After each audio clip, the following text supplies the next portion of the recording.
या ब्रह्माच्युत शङ्कर प्रभृतिभिः देवैः सदा वन्दिता क्षमा पातु सरस्वती भगवती निशेषजाड्यापहा शुक्लां ब्रह्म विचारसार परमाम् आद्यां जगद्व्यापिनीम्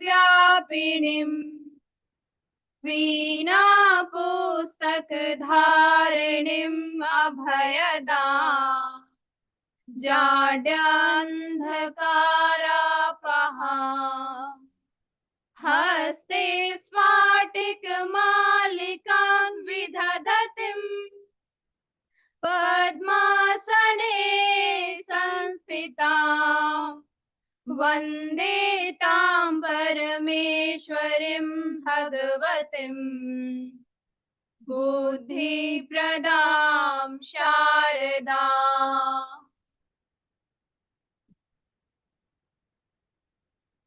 Thank you so much, Akriti and Harshita. Thank you so much, sir. Now I request our Honorable Vice Chancellor, sir, respected Director, sir, and our guest of speaker, Dr. Shantanu, sir, to please come on the dais and have their seats.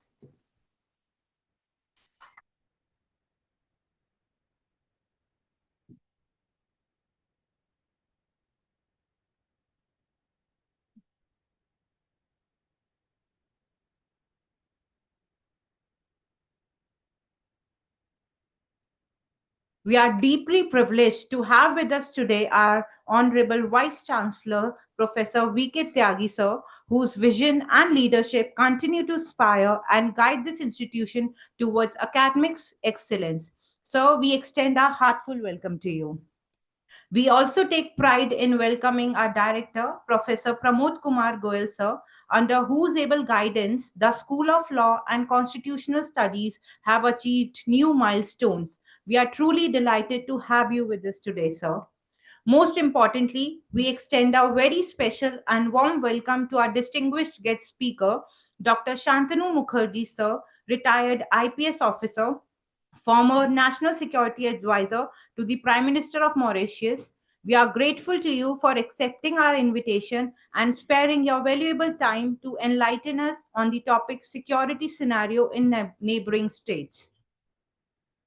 Now, we are equally honored to welcome our Honorable Pro Vice Chancellor, Sir Professor Dr. Jayanand, who has always been a source of encouragement and support for all academic endeavors. A very warm welcome to you, sir. Now, I request our director, sir, to present a bouquet and welcome our esteemed guest of honor, Dr. Shantanu Mukherjee, sir. Sir, please.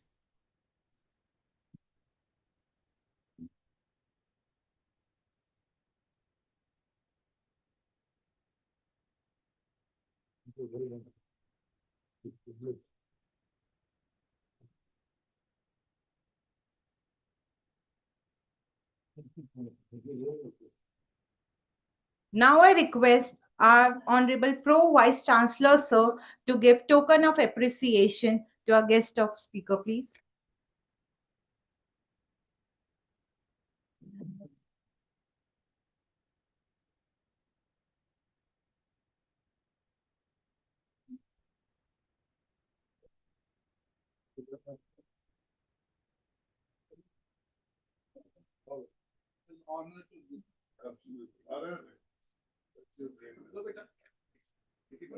With a-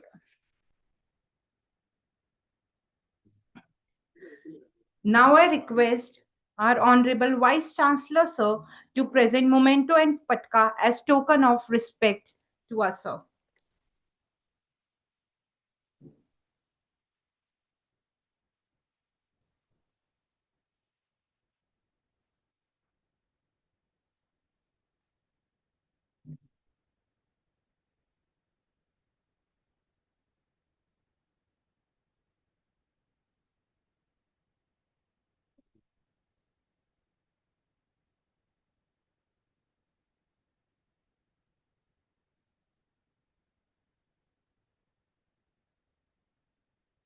Now, I would like to call upon on stage our registrar, sir, to present sapling as a token of love. Sir, please.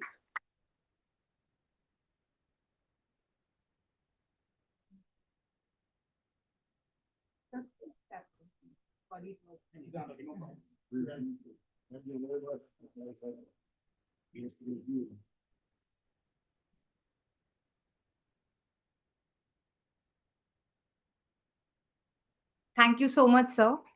Now, I would like to call Director of School of Law and Constitutional Studies, Professor Pramod Kumar Goyal, sir, to address the lecturer for the today's session. Sir, please.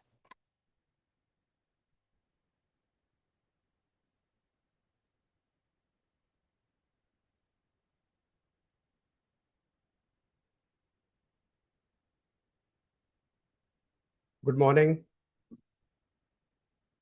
Honorable the Chancellor, respected Vice Chancellor, Professor Dr. Vinod Kumar Tyagi, esteemed guest, Dr. Shantanu Mukherjee, IPS, respected Pro-Vice Chancellor, Professor Jayanand, respected Registrar Dr. Ganesh Bharadwaj, faculty, colleagues, dear students,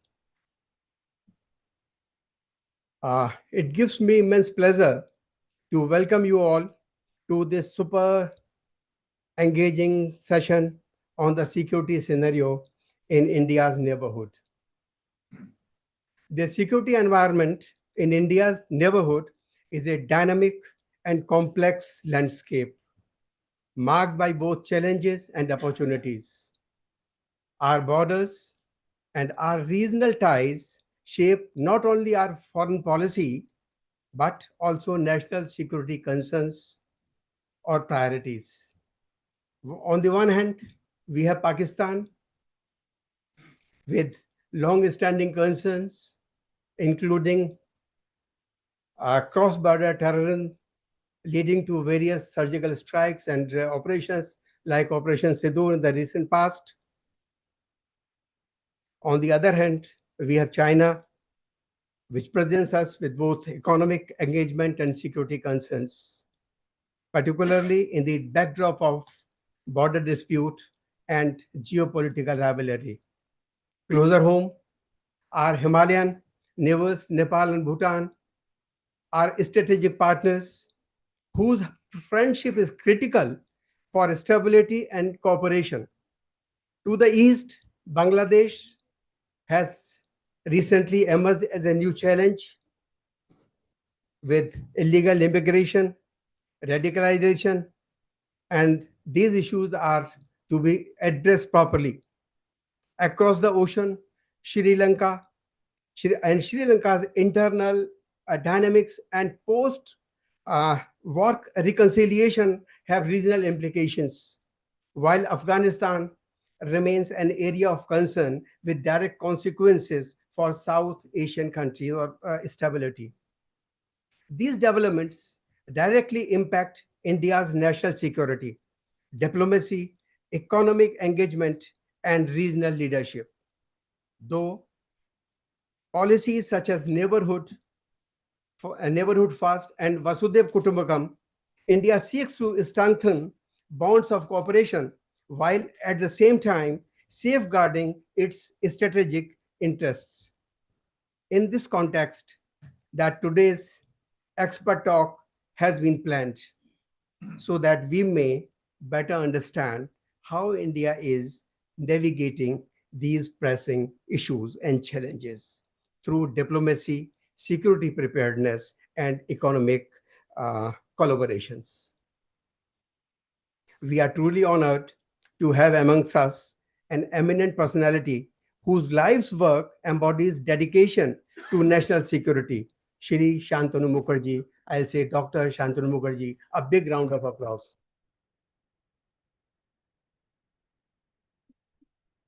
Born in Allahabad, Dr. Mukherjee has had an illustrious career specializing in policing and critical security assignments. After serving in sensitive districts in the state of Uttar Pradesh, he was deputed to the Ministry of External Affairs to safeguard Indian missions abroad. He then served in the elite special protection group, overseeing the security of four successive prime ministers in house, that is within India and overseas. Later in the cabinet secretariat, he contributed significantly to assignments vital to our national security. For his distinguished services, Sir has been decorated with the Indian Police Medal for meritorious services and the President's Police Medal for distinguished services. Post-retirement, he continued his commitment to public service by serving as the National Security Advisor to the Prime Minister of Mauritius, and today he is a respected senior security analyst and commentator. Beyond his professional life, Dr. Mukherjee is a prolific writer, editor, translator, and a lover of literature whose interests span from Rabindranath Tagore to the timeless wisdom of Bhagavad Gita. Sir, we are deeply privileged to welcome you to our campus today on behalf of Shobhit University, Honorable Chancellor, Vice Chancellor, faculty members, and the students. I extend a very warm welcome to you and look forward to your insights on this subject of immense national and regional significance. Sir, I also extend my warm welcome to all the faculty members, students who have gathered here this morning. Really, your presence adds immense value to today's deliberations. With these words, I once again welcome you, sir. Thank you. Jai Hind, Jai Bharat. Thank you so much, sir. Now I would request Honorable Pro Vice Chancellor, sir, to address the gathering and share his valuable thoughts.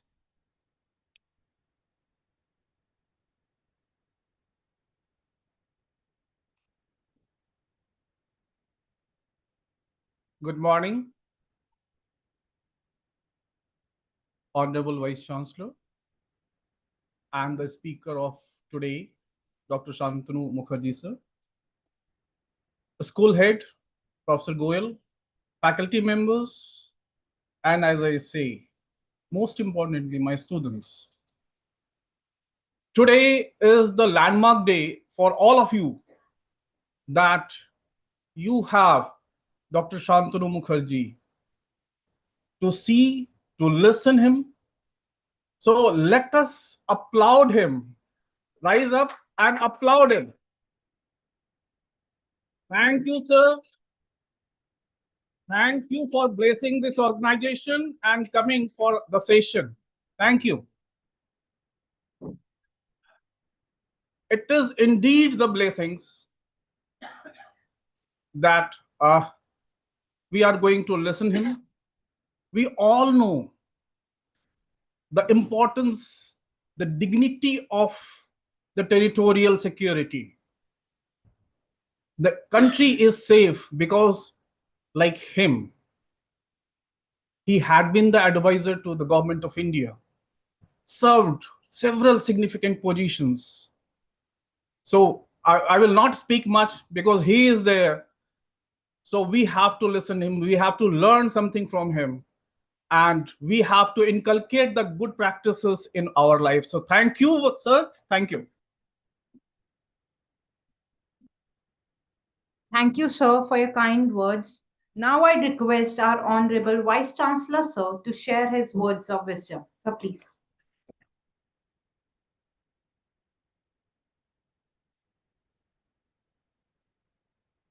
Today's speaker, Dr. Shantanu Mukherjee, an alumnus of prestigious Allahabad University and a senior IPS officer. I welcome you from the core of my heart, sir, for sparing your valuable time to share some insights with our students and faculty members. He is having so vast experience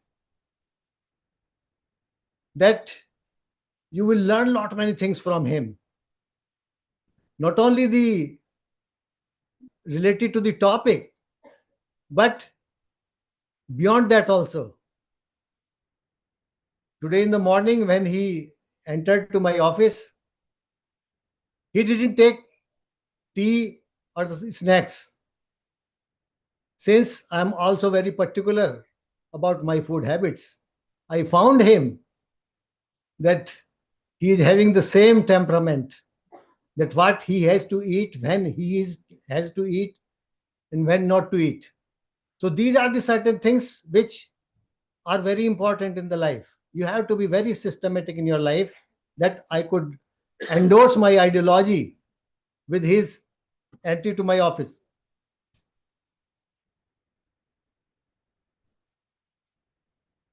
I welcome my other colleagues and the friends and the students who have been part of this function. He will be talking on the very important topic, that the security scenario of the neighboring states.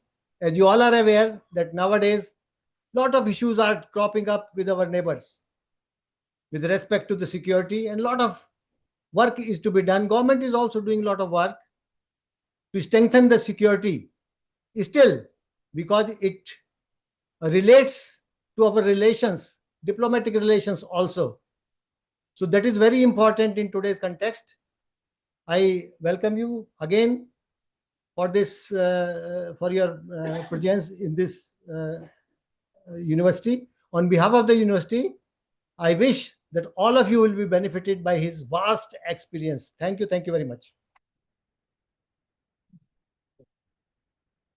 Thank you so much, sir. That was really insightful.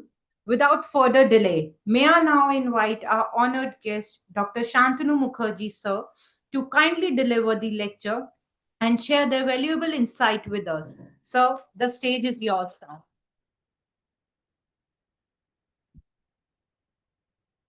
Joshua. Let's go, Joshua. Hi.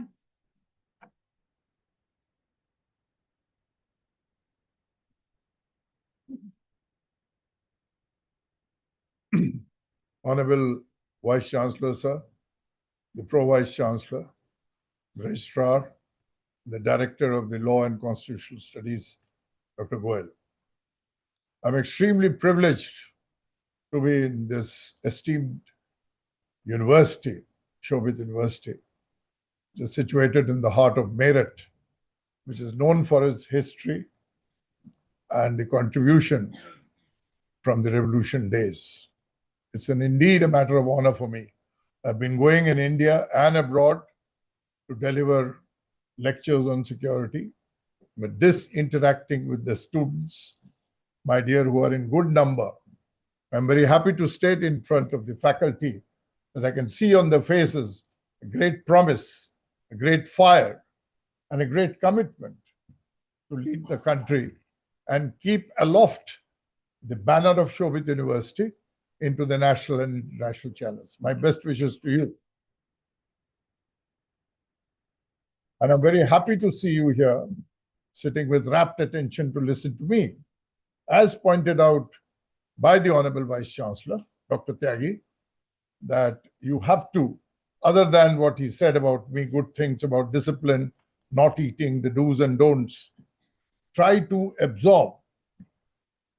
Ordinarily, it is seen why security is important. Before I begin, ordinarily people believe, the students like you, that pursuing a career in medicine, engineering, law, technology, and that is the end. You do that, there's no harm. But don't forget the national security interests. These days are of digital world. In Google, you have everything. The newspapers, everything. I'm sure the university has a good library, well stocked with newspapers and books. You read it. What happened and what is happening around, just learning or learning by heart a name of Pahalgaon doesn't help. Why did it happen? Who are the perpetrators? Who did the atrocity? Why they chose a particular person? You can sit down together Instead of talking about only about films and good-looking women or good-looking men, that is all right, you are growing.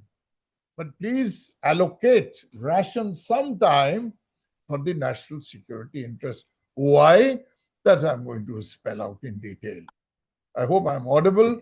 So I'll begin. The topic is given to me by the esteemed faculty, is the neighborhood security, neighborhood states. Hindustan के आसपास पड़ोसी देश कौन से हैं, उनसे हमारे security को क्या खतरा है, basically.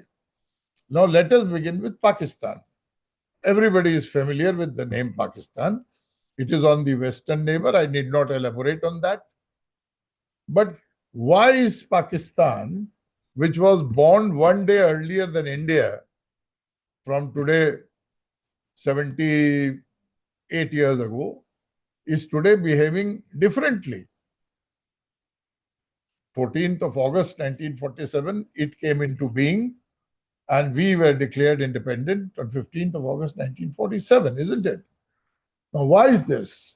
Because from day one, it was based on a wrong ideology. It was based on a two-nation theory. You are all students of law, political science, trying to simplify it to make it understand to you. And then the India, it had given trial to its democracy. It practiced democracy from day one. But they practiced dictatorship, intimidation, coercion, non-democracy, and that is why it has remained the same. And look at India. We are having moon projects, we have got space advancement, military might, technology, the women power, the Nari Shakti, economics, the Green Revolution of 1974. You see, there's a huge, in almost every sphere of activity, India has advanced. And itna advance ho gaya hai ki it gives jealousy to the Western countries. That how come this country, with only in its very nascent stage, infancy, 78-year-old has made so much of advancement? What did Pakistan do? Pakistan ruled, as I say, was based on the foundation of the two-nation theory.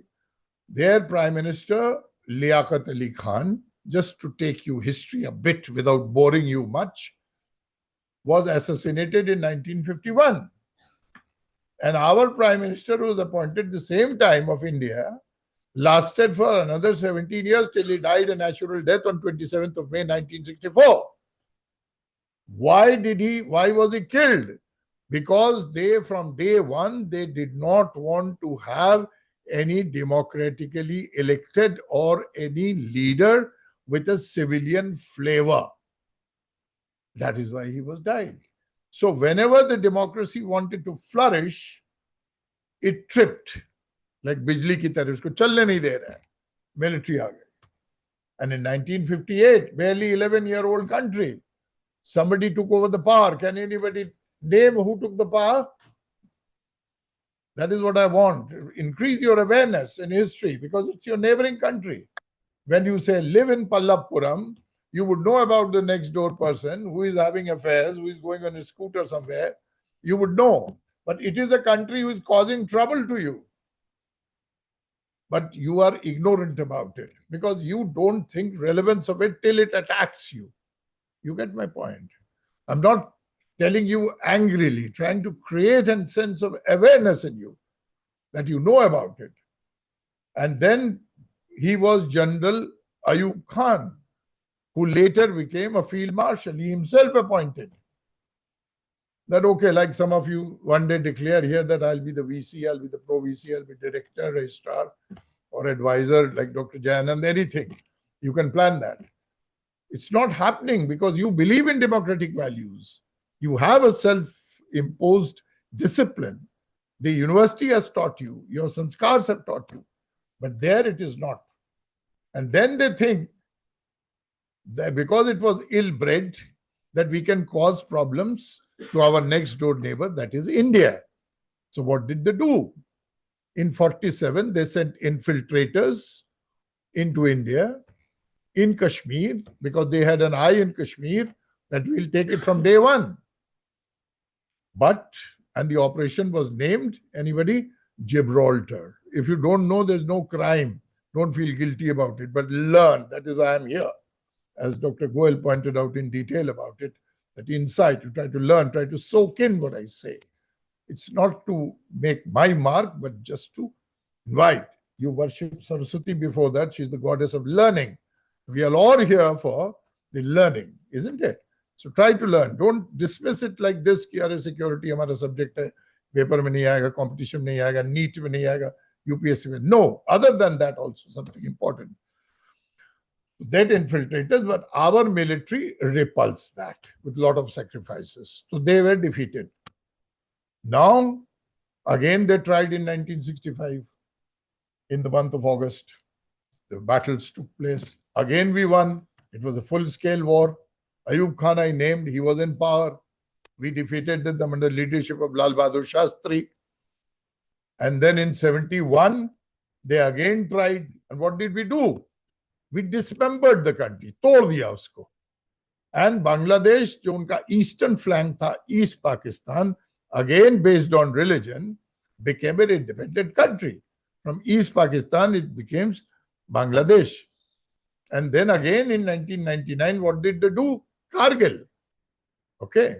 Now after Kargil, now Abhi Pahalgaon, which followed Operation Sindoor. Some of my esteemed scholars just said about Sindoor. So you see, they have always been causing irritation to us. So that is the biggest security threat from Pakistan. Now you would say, who is causing problem in Pakistan? Pakistan, there is an intelligence agency by the name of ISI. What is the full form of ISI? Anybody? Anybody? Tell me. Please stand up and say. Very right. Well, I'm very impressed. Inter-services, to be very correct, because the three services, Army, Navy, and Air Force. So inter-services intelligence. Very right. It is equivalent of our RAW. Must have heard it. Now, this ISI is a notorious monster in Pakistan, which agenda is to try to disturb India and to hurt it. And they openly say we would like to hurt India as long as it continues to bleed. Khoon nikalta rahe. It has not succeeded in the last so many things I just quoted from 47 till date, till 16th of April, uske baad, and 7th of May, Sindoor. So they did not succeed.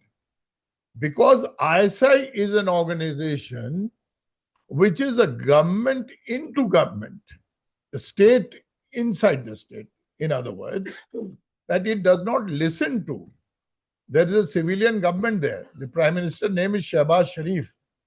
The President is Asif Ali Zardari. But the ISI chief doesn't listen to it. The army chief, they don't listen to the government.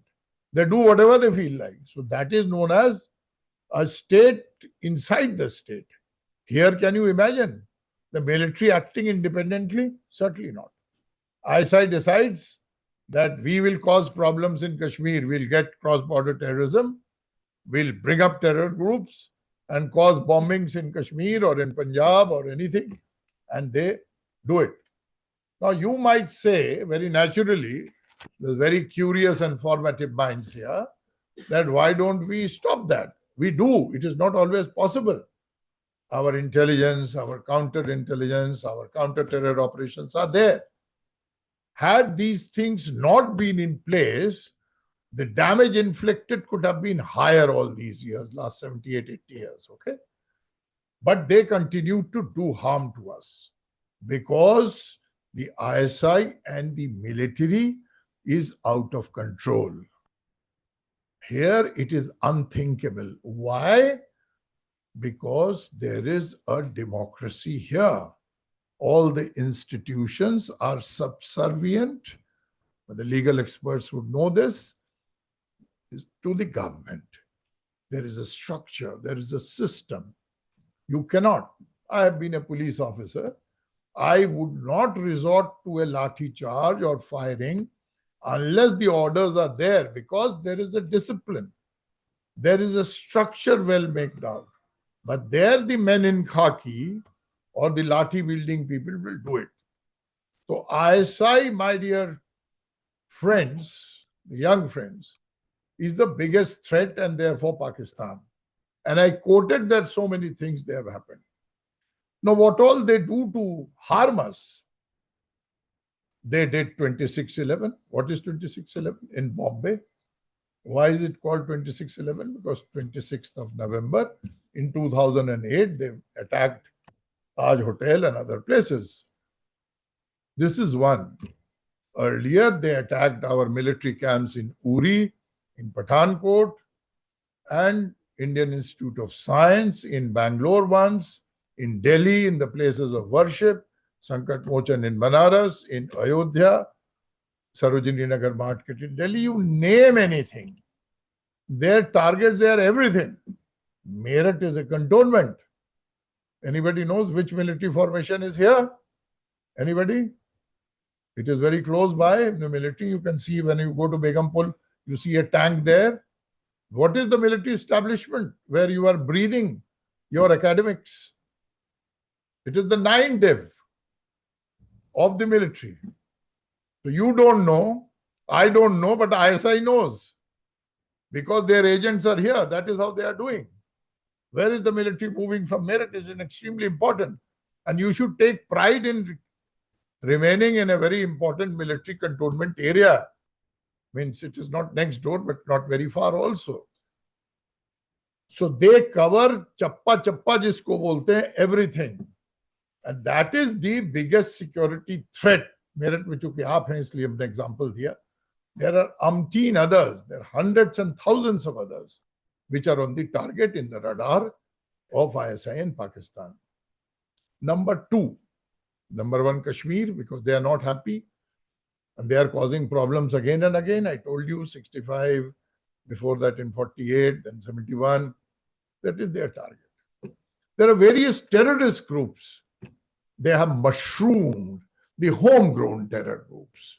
What are the terror groups? Lashkar-e-Taiba, Hizbul Mujahideen, Lashkar-e-Jhangvi, Harkatul Ansar. There are so many. And they were put on leash by an international organization called FATF. These are small things you must know. You never know somebody joins police or intelligence later amongst you. You are such brilliant faces. You must now prepare yourself. You're increasing your awareness. And then you find that when your wisdom comes, your knowledge comes, you are far more confident. So they have been, these FATF is Financial Action Task Force. Financial Action Task Force, which is based in Paris. मैं कोई difficult चीजें आपको नहीं बता रहा हूं कि आपको समझ में नहीं आएगा. Very simple. जैसे इसमें से आप 1% भी एब्जॉर्ब कर लेंगे तो आप देखेंगे कि you are much better today than you were yesterday in terms of knowledge. That is why I'm saying like a schoolmaster, primary school teacher. So all these FATF says that they have terror financed. And the government is creating the terror groups.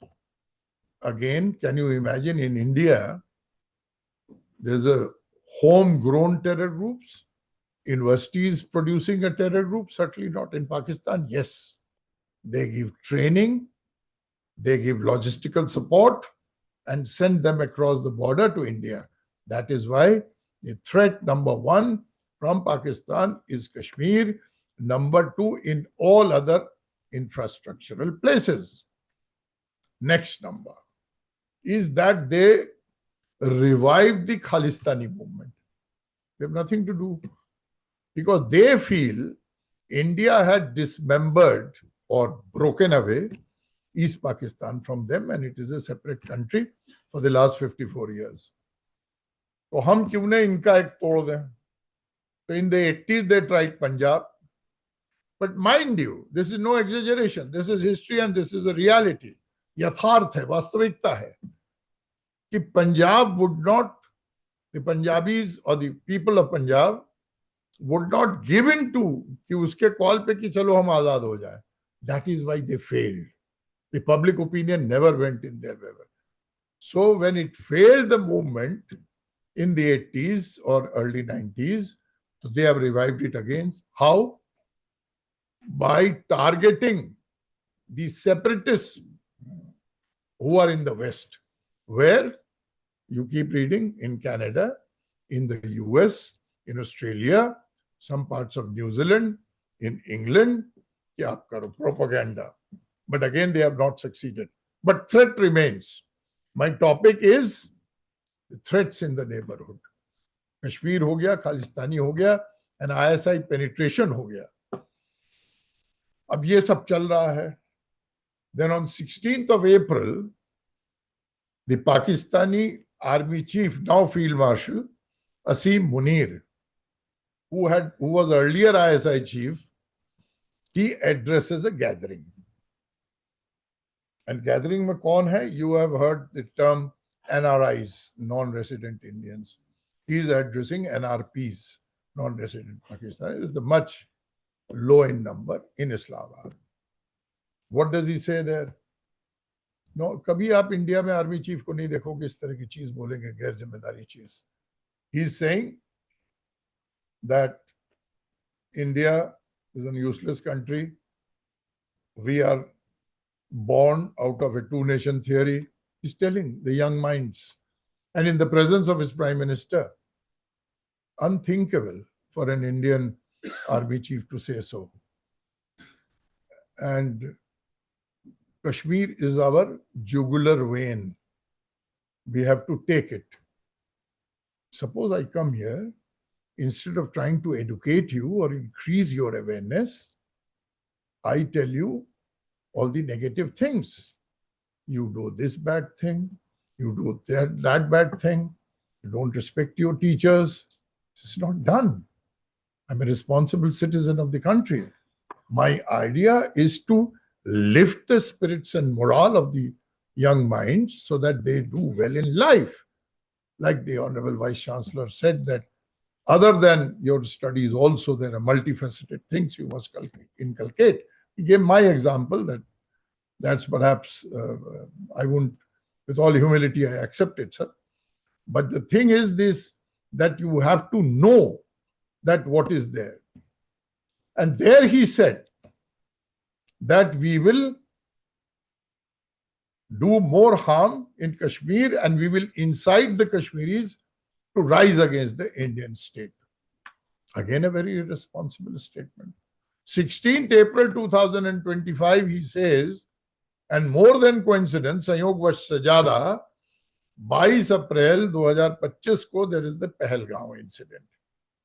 26 innocents are slain. Katleam. Now, it's not a coincidence.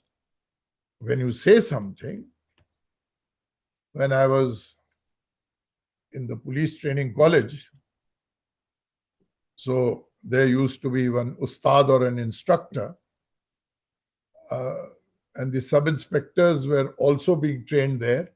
They went to see a cinema on a Sunday, and they could not get the ticket, so they smashed the cinema hall. So they were all beaten up. So when they came back, तो उनको बताया कि जो instructor था, यार चूड़ी पहन के बैठ के पिट के चले आए, मार नहीं सकते. Now this statement infuriated the students. They went back and they burned the cinema hall.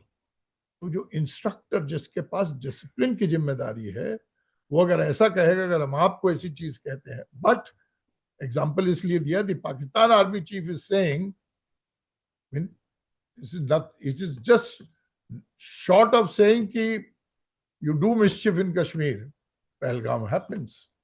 We retaliate, Sindoor. Everything was avoidable. So here is the state, within the state, known as the deep state, is causing headaches to us in terms of security by fostering such problems. Pahalgam happened. Irreversible problem. Whole geopolitical thing upturned. Trump is there and everything, so all the equations are upset. So Pakistan is mischief maker number one. And the threats, some of the threats are these. The whole military under Munir, this happens. Again, my dear friends, he was there last month in the US. And imagine the army, one more thing. The army chief is writing to the Nobel Peace Prize Committee that gave a Nobel Prize to Trump. Can you imagine this thing happening here? Openly saying कि इसको दे दो यार, एक इनाम इसको दे दो, इनको चेहरा अच्छा है, इनको दे दो. This is not a joke. This is an award which has been given since 1896. And all of a sudden you say, an army chief is saying, army chief kya hai? Because of the religious indoctrination, having been educated in a seminary, the mind is such. You should always have a very progressive thinking and not follow what he says. Unfortunately, that country, they follow what the chief says, either out of fear, out of indoctrination, and something. The net result is the threat level in India rises. Thankfully, we are well equipped. We are adequate in our intelligence, in our security apparatus, so we follow it.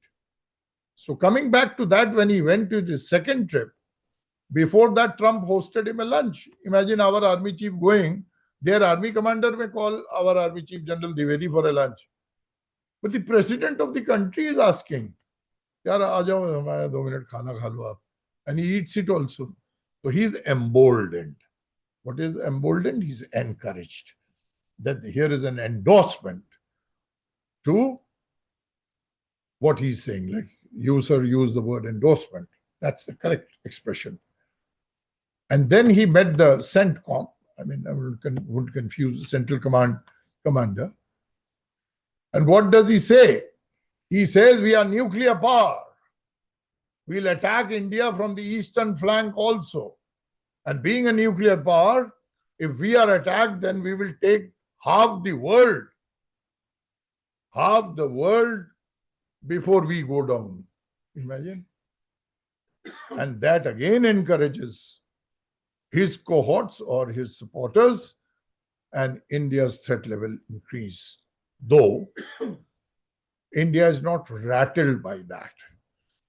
But unfortunately, none of the world leaders, including the United Nations Secretary General, has made any halla gulla about it, that it's condemning that. He should not give threats. Whole world is looking for peace. But here is a rogue state, R-O-G-U-E, a notorious state which is threatening. So India stands well threatened by Pakistan, by various things, and particularly in the present leadership, the threat level has crossed the limits. Thankfully, our military leadership, our intelligence apparatus, or the system is in place, and we are alert. And perhaps, God forbid, if the next time it happens, the consequences would be devastating for Pakistan. Now, who are the countries Pakistan is afflicted with? Turkey is a supporter. China is a supporter. Who else? That's very right. Very impressed. Well done, sir. Azerbaijan is one. Huh? Sorry? Louder, louder. If you are wrong, then don't feel guilty about it. I'll correct it. Iran, not fully. Iran is equally friendly to us. But all those countries named above, and some of the friends had said also, Azerbaijan, they are there. And the Chinese aircraft were also used, and they were shot down by our anti-missile system. So we know who their friends are, I told you. And what is the internal problem which is afflicting Pakistan? Internal problem is the Balochistan crisis. Balochistan is up in arms. It is a state in Pakistan which is bordering Iran, and the Baloch want an independent, separate country. Pakistan blames that India is responsible for this separatist act, but they are there. What is their second demand? There is a thing called CPEC. Anybody know CPEC? Yes, please stand up and say. Very right. 100 out of 100. China-Pakistan economic corridor. And they don't want that because it goes through Balochistan.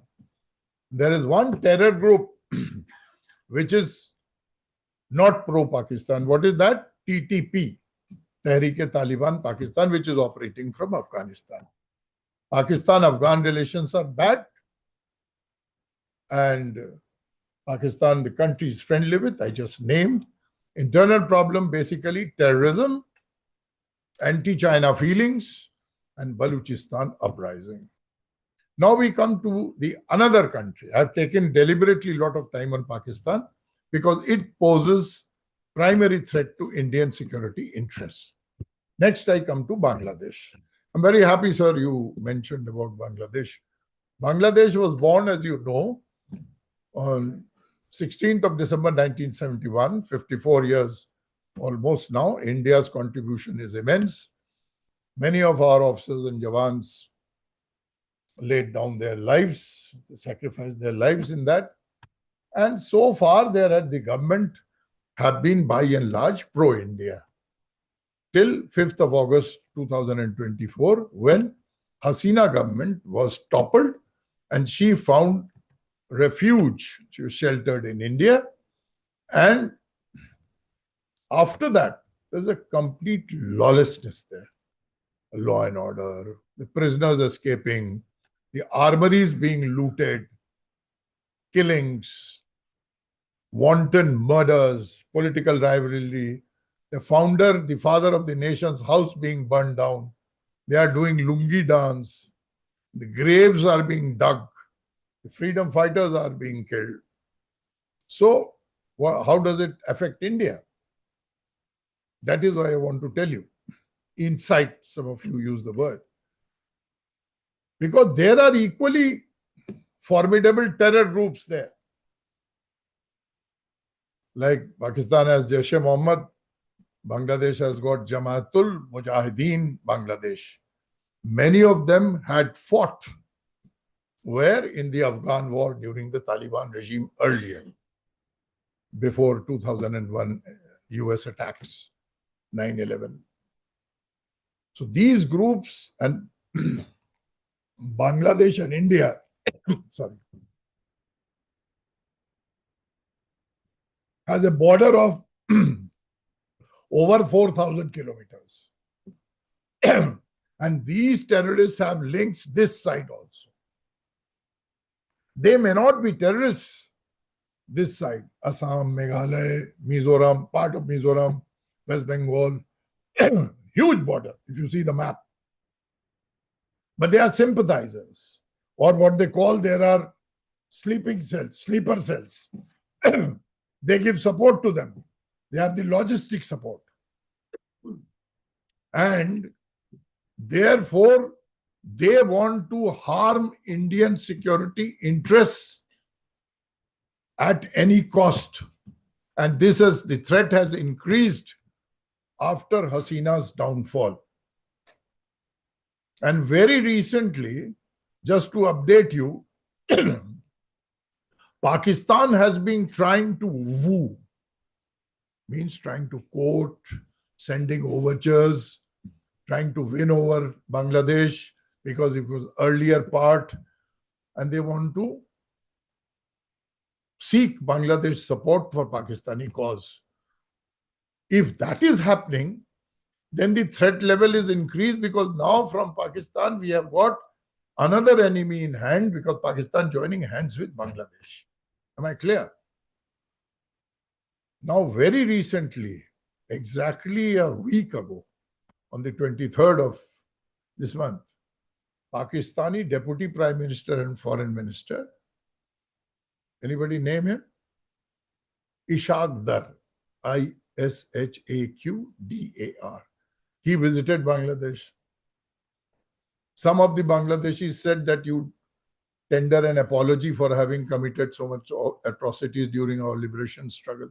He said that issue is sorted out. They signed a lot of deals and treaties. Means basically, for your consumption, they are coming closer. And that is where my dear friends, we have to keep a watch. Because you are now on one front, you are dealing, that is Pakistan on your west. And if the east also goes against you, then threat to the eastern frontiers increases, isn't it? We have to be very realistically examine this, very dispassionately, very objectively. Another thing is that Munir in his last statement also said that we might use the eastern flank, whether he meant Bangladesh or West Bengal, I don't know, to attack India next time. It could only be a veiled threat, but nevertheless, we can't dismiss it. We have to be serious. We have to take very seriously about it. So they are doing it. And Bangladesh elections are due when? In February. I'm not asking you, my dear friends, to, like I said, कि थोड़ा awareness बढ़ाइए कि हर वक्त इसी को पढ़ते रहिए. But peripheral interest you have to have कि क्या हो रहा है आपके चारों तरफ. So elections are due. Who are the likely winners or in the contest? One is BNP, Bangladesh Nationalist Party. Don't get bored. Another is Jamaat-e-Islami. One is NCP, the National Citizen Party, etc., etc. Awami League, which was in power under Hasina, is not allowed to fight. Now, they are all anti-India. The media is anti-India. Public opinion is anti-India.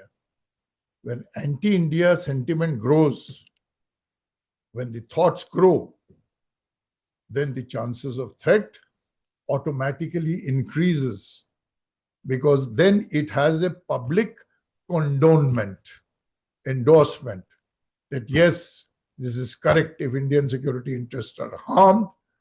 India lost to Australia 2 years ago in the cricket match. There was a celebration in Bangladesh that this is our Eid because India is defeated. They are not happy with Australian win, with our defeat. This hostile feeling is dangerous for a country. They can do anything. In this post-Pahalgam Operation Sindoor, if any Indian reverses, Bangladesh will be happy.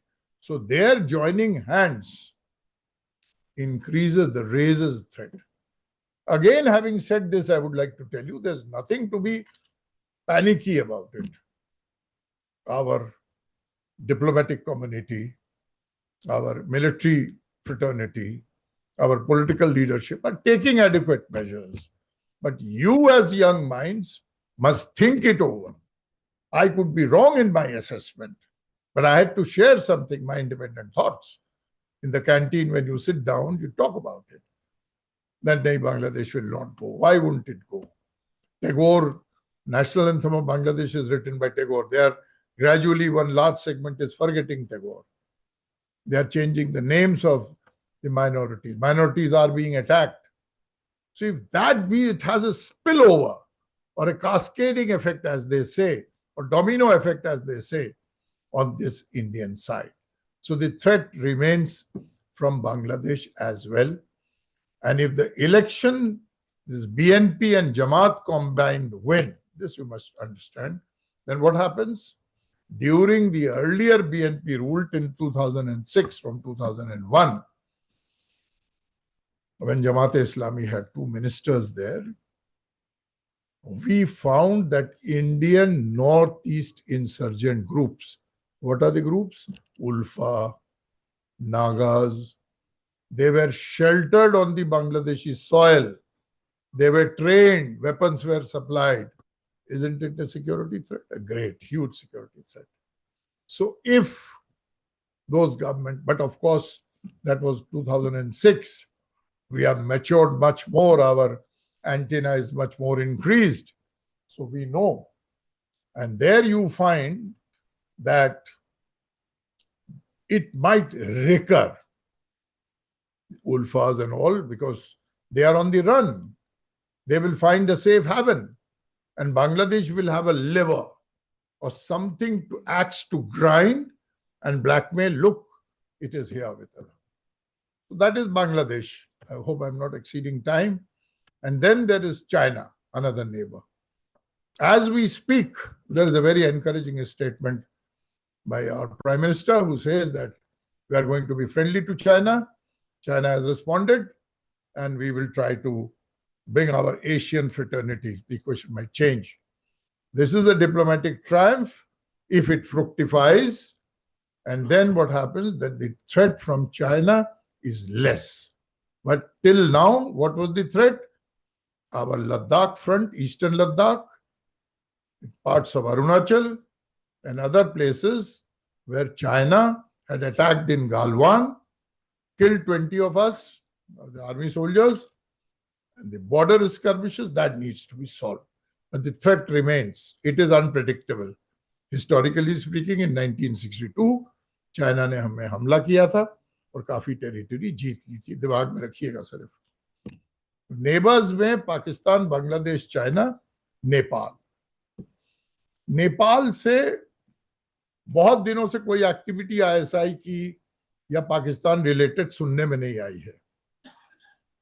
But Nepal में recently एक seminar हुआ, and there the speaker said that Pakistan ISI is trying to use Nepal. Nepal too has a border in Bihar, in West Bengal, to infiltrate its terrorists and do harm.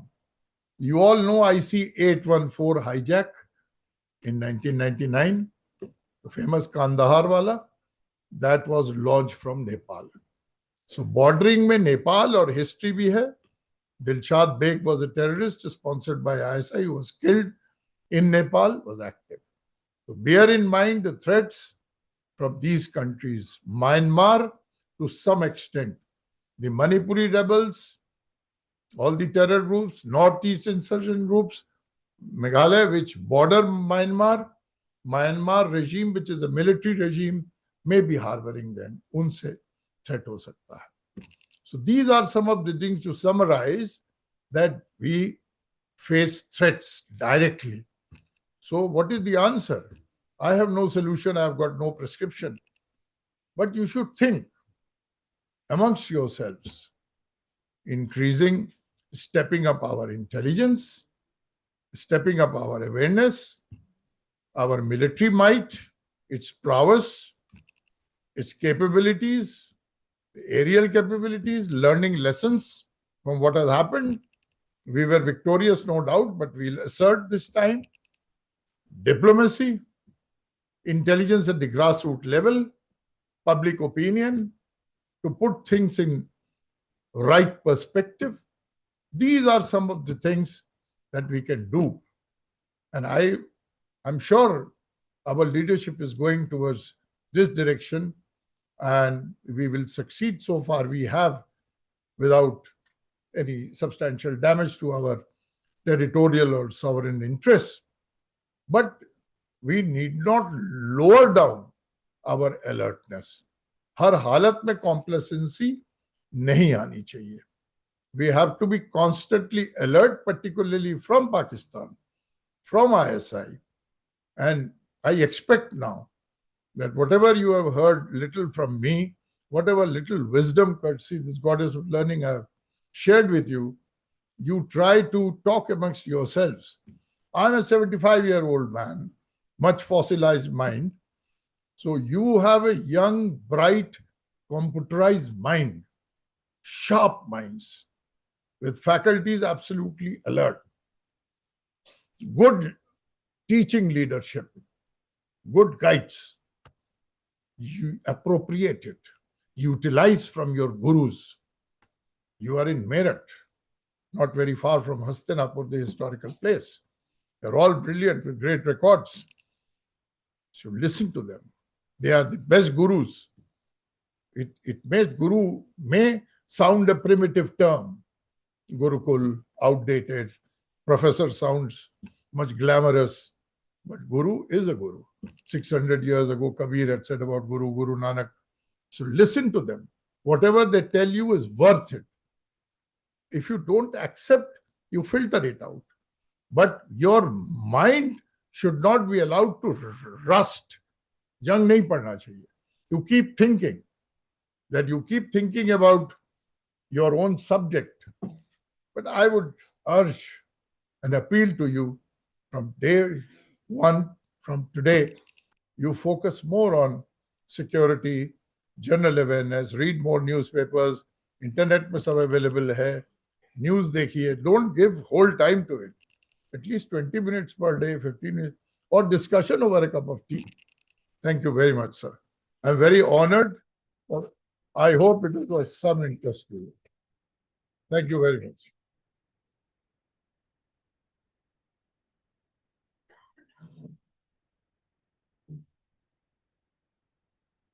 Thank you so much, sir, for such an enlightening session. Your thoughts have not only broadened our academic horizon, but also inspired us to think critically and apply our knowledge in meaningful ways. Now it's a Q&A round. If any student has any question regarding the topic which sir has spoken, can ask a question. Is there any student?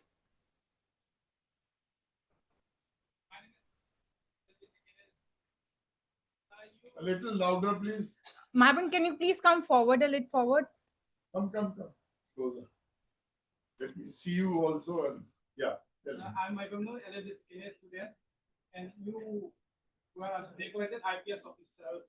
Of course, the time you used to work as a columnist, TV commentators in security issues, and then you oversaw the four successive prime minister security arrangement, and then you became the President Security Advisor to the Prime Minister of Mauritius. And you are the right person for my questions, and I have multiple questions. So should I ask you one by one, or should I ask you all in one? No, you. Multiple means how many? 20, 25? Okay. Anything from China, Pakistan, and One by one. Put it briefly, one by one. I'll try to answer. Yes. Okay, sir. And then, sir, our former allies, like for example, Nepal, Bangladesh, Sri Lanka, they used to be our friends, allies, and then China took over one by one.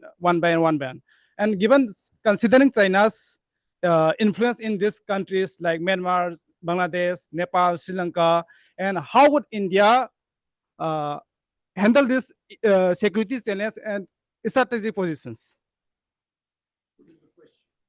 Question is, how will India handle this issue, security issue, and put a strategic position, our strategic positions?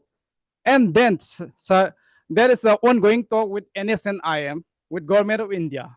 If the talk collapse, then there will be a mayhem in the northeast, especially in Naga-dominated area. And NSNIM is also.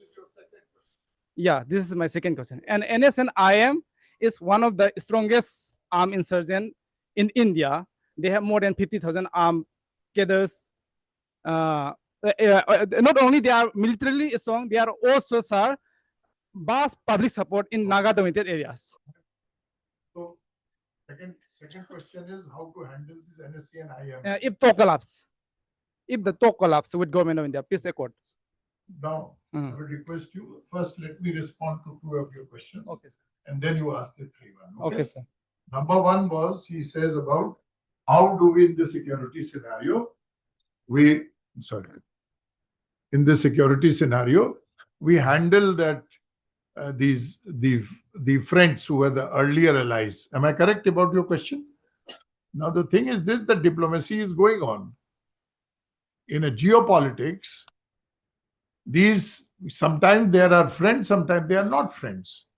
2 years ago, you saw when the Maldivian Prime Minister came, you started the question by influence of China, you said. Okay.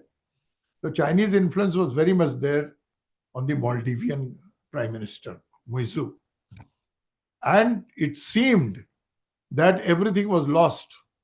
And we have lost a good ally. You use the word ally. But within months of our diplomatic offensive, our relationship, we reached out to Maldives. And very recently, 1.5 months ago, our Prime Minister was there. So the equations are back to rails. Like, for example, Bangladesh was an erstwhile ally. But nobody is a permanent ally or a permanent enemy. So diplomacy is all about that reaching out to them and make friends. So efforts are on. There will be ups and downs. In the class, you differ with some friend of yours on many things, on personal counts, on your academic pursuits, but then you make it up, isn't it, Karke? So this is how the diplomatic activity is on. And we are getting back. One example I gave you, this thing, Sri Lanka is also a friend. Bangladesh is not a friend now, but we hope to win over. Definitely, realistically speaking, not a friend. Pakistan, no chances of being friend. We have tried everything, whether it is cricket, whether it is Bollywood, it is not friend. So there is no hope for that. Other countries, you name, yes. Second question, NSCN INM.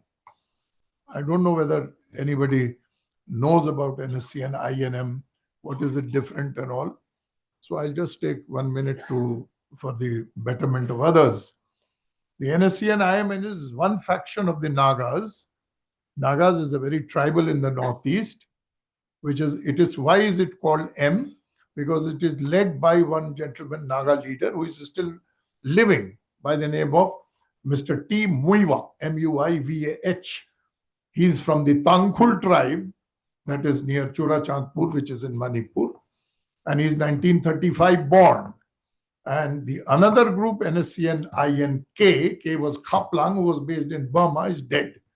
So NSCN-IM, he says, my friend says that if the ceasefire collapses, the Northeast will be collapsed. Now, I'm sorry, I don't agree with you on this. No. No. I'm very impressed by your question. I never knew कि इतनी दूर आ करके पल्लवपुरम के पास I'll be hearing NSC and I'm very impressed. I must compliment the faculty also that you have raised this question. No, not that. I'm giving you my honest assessment. If I give you a wrong assessment, I'll not be honest with you, isn't it? So now he's 35 born, he's 90 years old. He's a spent force. And the Nagas are now, you see, they are coming into the mainstream of India. In the Hindi heartland, you see the Naga, you see Naga air hostesses, all the tribes. There are so many, Ao, Angami, Tangkhul, they're all being absorbed. So gradually, that aggression or the belligerence is on the wane.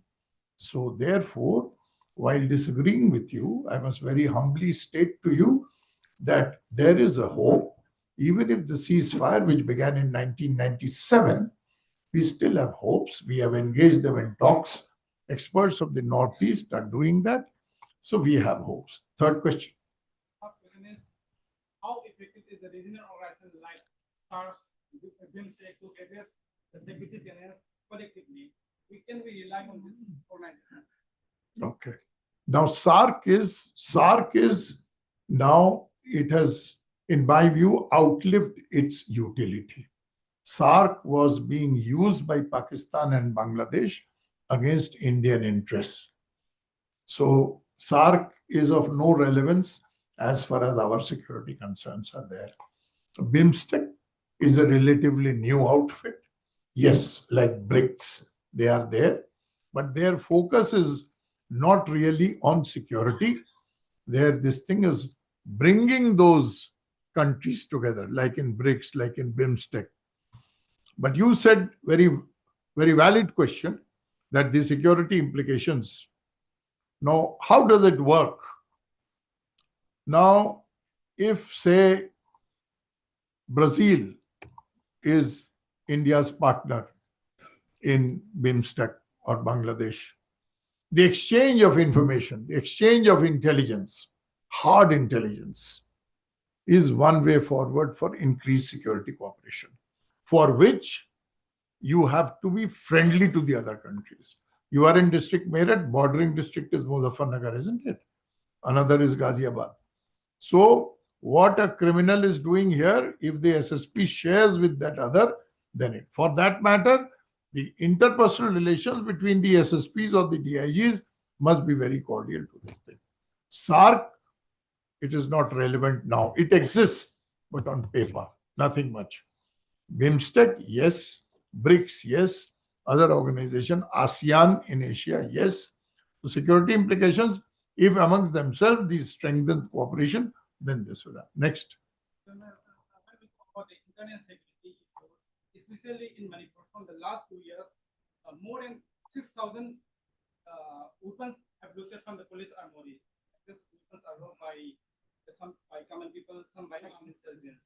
And all these weapons are in the hand of mighty active groups like Aram Baikengo, ULF, PLA. These are the insurgent groups in Manipur. So, Question? I'm coming to the question. So, why the government of India, why our security agency not able to handle this kind of issues in our internet? Our weapons made by India, this infrastructure made by India is used against India. It's fighting against Indian government by the Northeast insurgent. So why we are not able to handle this? Why we are failed in our internet security? The thing is this, that Manipur definitely is a matter of concern. But as a retired person, you said why the agencies are not acting and the government is not acting. So I'm really not qualified to challenge the wisdom of the government. Why is it not asking? Isn't it? Idea is to, why is it? I may have my personal view that I can share with you personally, but I cannot express my personal view, and also I am not entitled nor qualified to ask or to contest the government view. Why is it not doing? Isn't it? If your committee or the academic council does not appoint a particular professor, we can't ask कि sir आप इसको क्यों नहीं कर रहे हैं. That is up to the wisdom and discretion. Am I right? Next. You cater for others also.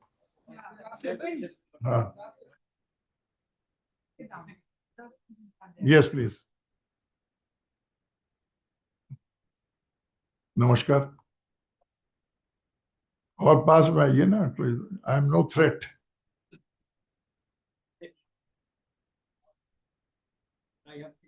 Which year in law? Second year. Yeah. Question. सुरक्षा चुनौतियां जो भी क्राइम हो रहा है ग्लोबल हो चुके हैं और न्यू टेक्नोलॉजी बेस्ड पूरे संचालित हो रहा है. आप पूरे वैश्विक स्तर पे बता रहे हैं कि सिर्फ भारत में? इस क्राइम का दायरा है भारत में तो हो ही रहा है, जहाँ स्थानीय लेवल पे हो रहा है, बट ये ग्लोबल भी हो चुके हैं. ठीक है. जैसे लोग क्राइम करके बाहर जा रहे हैं तो न्यू टेक्नोलॉजी यूज करके संचालित कर रहे हैं. तो क्यों भारत का सुरक्षा व्यवस्था जो है पुलिसिंग सिस्टम वो आज भी रात आधारित क्यों है, मतलब नेशनलाइज क्यों नहीं किया जा रहा है? और दूसरा कि ये देखा जाता है कि जो घटना घटी तो बोला जाता है कि हाँ सुरक्षा सिस्टम के बीच समन्वय नहीं है, तो नेशनलाइज न करके स्टेट क्राइम मॉडल क्यों है? देखिए, क्राइम जो है कई तरह के हैं. एक जैसे क्राइम में आप तो लॉ के हैं, अगर न्याय संहिता वगैरह से वाकिफ होंगे, तो एक तो दूसरे तरह के क्राइम्स हो गए, जैसे मर्डर हो गया, डकैती हो गई, रॉबरी हो गई, एक्सटॉर्शन हो गया. और दूसरा होता है कि इकोनॉमिक क्राइम्स होते हैं, मिस अप्रोप्रिएशन हो गया, पैसा हो गया, तरह तरह के crime. This is a global phenomenon of Indus, चारों तरफ है. और क्यों नहीं पकड़े जा रहे हैं, अगर ये प्रश्न है आपका, तो वो तमाम चीजों पे निर्भर करती है. इतना मैं आपको बता सकता हूं केवल, ये कोई बाय डिजाइन नहीं है, बाय कोई डेलिबरेट नहीं है, क्योंकि आज की तारीख में पब्लिक ओपिनियन इतना ओपन है, इतनी पारदर्शिता है, कोई छुपी नहीं रह सकती. हर आदमी प्रेस में आ जाएगा अगर यहां से कोई भाग करके गया है क्राइम करके, और दूसरे राष्ट्र के लोग कोऑपरेट करते हैं. आपको एक एग्जांपल बता रहा हूं तो सबके आंसर आपको मिल जाएंगे. आपने अबू सलेम का नाम सुना किसी ने? क्रिमिनल टेररिस्ट, वन नेम, आप सब जानते होंगे. उसको एक्सट्रेडिशन करके लाए. कहां से लाए? पुर्तगाल से लाए. वो आपके पढ़ाई में भी काम आएगा. पश्चिम के देश जो अपने को पाश्चात्य सभ्यता का मानते हैं अंग, वो डिपोर्ट नहीं करते. क्यों नहीं करते डिपोर्ट? वो कहते हैं इंडिया में फांसी की सजा है और अगर हमने भेज दिया तो आप लटका दोगे. इस केस में हमारी कूटनीति इतनी बेहतरीन थी कि उसको लाने के लिए उन्होंने कहा नहीं आप फांसी दे देंगे. तो हमारे एम्बेसडर ने जब बात किया, लता रेड्डी नाम था महिला का, फॉरेन सर्विस की, कि नहीं हम फांसी नहीं देंगे, ये कंडीशन है, लाके हम फांसी दे सकते थे, लेकिन हमारी विश्वसनीयता खत्म हो जाती, क्रेडिबिलिटी, तो हमने नहीं दिया, लेकिन ले आए।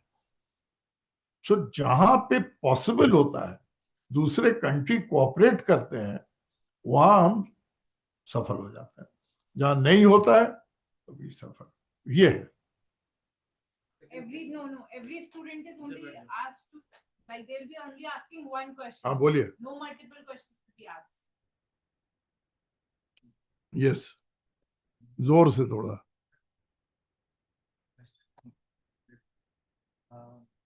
Once those countries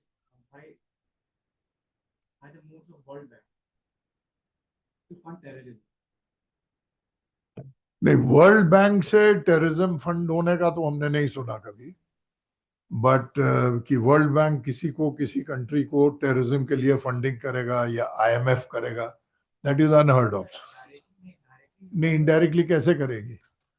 अब बताइए, डायरेक्ट हिजबुल मुजाहिदीन को वर्ल्ड बैंक कहां से पैसा भेजेगी? नो, ऐसा नहीं है। कैसे भेजेगी? पैसा कैसे गड़बड़ हो सकता है कि वर्ल्ड बैंक ने पाकिस्तान को एड दिया, मान लीजिए कि आपके यहाँ वाटर क्राइसिस है या सूखा पड़ गया, आपको इतना $1 बिलियन दिया, और वो सरकार जो है उस पैसे से अगर टेररिस्ट को देती है, वो कहते हैं। वर्ल्ड बैंक डायरेक्टली इनडायरेक्टली कभी नहीं करता, कभी करेगी ही नहीं। नहीं, दिस इज नॉट हैपनिंग, मतलब ऐसा है नहीं। इसलिए अगेन इतनी ट्रांसपेरेंसी है, और वर्ल्ड बैंक जिसको कि हर कोई मॉनिटर कर रहा है, और वेस्ट में प्रेस इतना खुला हुआ है कि वो एक बार किसी टेरर ग्रुप को देंगे तो न्यूयॉर्क टाइम्स में, वॉशिंगटन पोस्ट में तड़ से आ जाएगा कि ये पैसा दिया। So I don't think World Bank fund कर रहा है। आपने अगर हमको 1 सेकंड के लिए स्रोत अपना बता दें तो मैं भी लाभान्वित हो जाऊंगा। नहीं, आपका गेस है ना? नहीं, मतलब कोई गलती नहीं है, मतलब आपका गेस है, ये अनुमान है, यही ना? नहीं, ऐसा नहीं है, वर्ल्ड बैंक कभी नहीं करेगी। यस प्लीज, आप आ जाओ सामने। ये नमस्कार।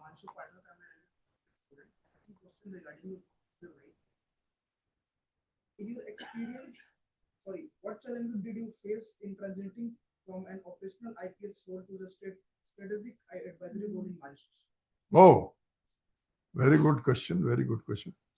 Now, 1983 से Mauritius में, because Mauritius is a country which is friendly to India, and they wanted for their maritime security, for other countries should not take interest because strategically it is very important. तो उनके उस वक्त जो president थे, उनका नाम था sir Anirudh Jagannath, दिवंगत हो गए 2-3 साल पहले. So he had requested then our Prime Minister Mrs. Indira Gandhi in 1983 that any senior officer you feel competent on a mutual examination of the CV, we will take. First was a retired military general by the name of Mr.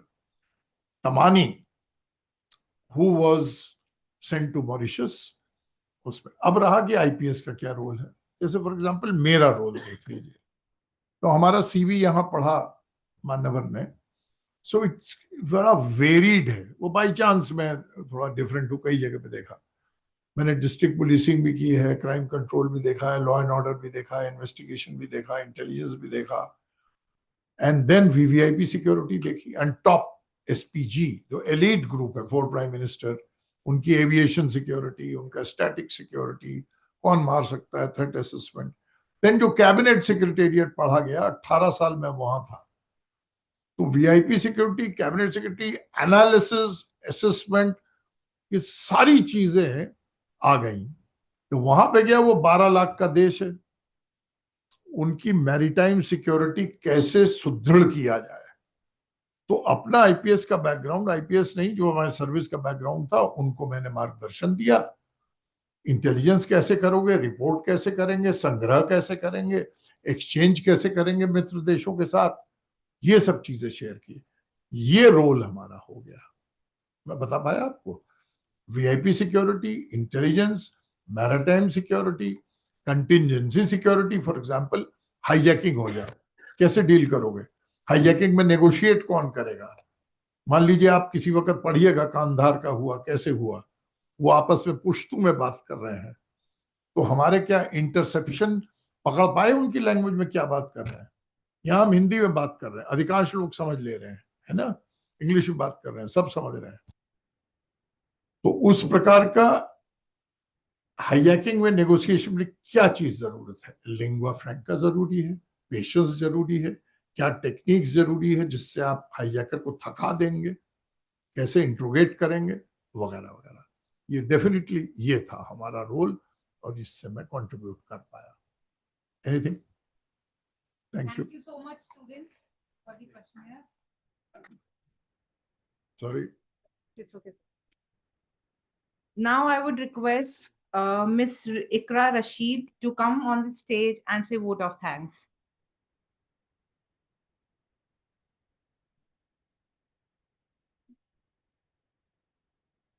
Respected Dr. Shantanu Mukherjee sir, distinguished faculty members, and dear students, a very good afternoon to all of you. On behalf of School of Law and Constitutional Studies, Shobhit University, Meerut, it is my honor to extend a formal vote of thanks to our esteemed guest speaker, Dr. Shantanu Mukherjee sir, Advisor NETSRAT, former National Security Advisor to the Republic of Mauritius, and former IPS officer, for delivering such an insightful, enlightening, and comprehensive lecture on the topic Security Scenario in the Neighboring States. Your address has provided us with profound understanding of the evolving security environment in the region, the challenges that shape interstate relations, and their wider implications for India's strategic, political, and legal frameworks. The clarity of your analysis and the academic rigor with which you approach the subject have definitely enriched our knowledge and inspired us to reflect further on these critical issues. This discourse has been both timely and intellectually rewarding for our students and faculty alike. We express our sincere gratitude to you, Dr. Mukherjee, for graciously accepting our invitation and sharing your valuable expertise with us.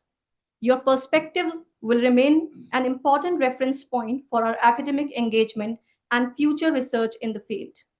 I also take this opportunity to thank our Honorable Vice Chancellor Sir, Professor V.K. Tyagi, our Honorable Pro Vice Chancellor Sir, Dr. Jayanan, Honorable Registrar Sir, Dr. Ganesh Bharadwaj, our respected Director, Professor Pramod Kumar Goyal, for taking out time from their busy schedule to grace this event with their presence. I would like to thank and appreciate the efforts of our coordinator, Dr. Muhammad Amir, along with the collective efforts of our respected faculty members, the organizing team, and the students whose cooperation and enthusiasm ensured the smooth conduct of this program. Once again, on behalf of School of Law and Constitutional Studies, I extend our deepest appreciation to you, Dr. Mukherjee sir, for your distinguished presence and valuable contribution. We look forward to many more such occasions of academic enrichment with your guidance. Thank you so much. Sure.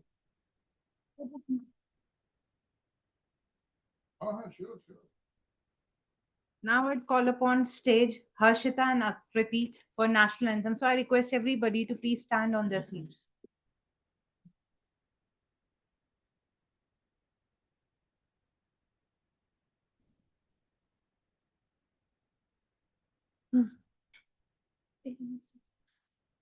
Jana Gana मन अधिनायक जय हे भारत भाग्य विधाता।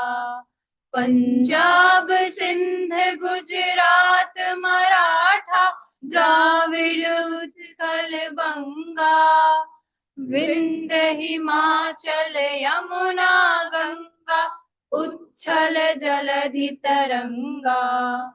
तब शुभ नामे जागे, तब शुभ आशीष मांगे, गाहे तब जय गाथा। जन मन मंगलदायक जय हे भारत भाग्य विधाता। जय हे जय हे जय हे जय जय जय जय